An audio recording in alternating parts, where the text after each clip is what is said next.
Sen yokken ölü bir gül bahçesi gibi her yer. Annem, benim güzel meleğim, seni çok özledim. Annem, benim güzel meleğim, seni çok özledim.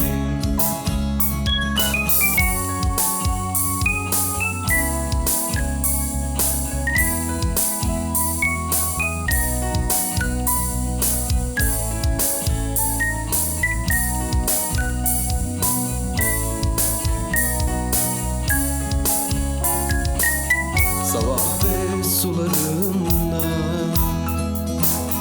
güneşin doğduğu anda,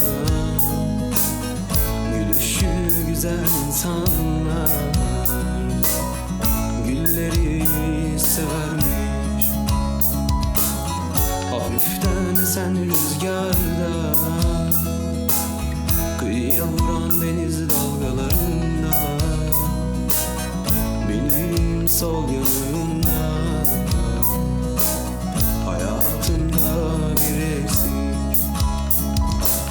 Hafiften esen rüzgarda, kıyıya vuran deniz dalgalarında, benim sol yanımda, hayatımda bir eksik.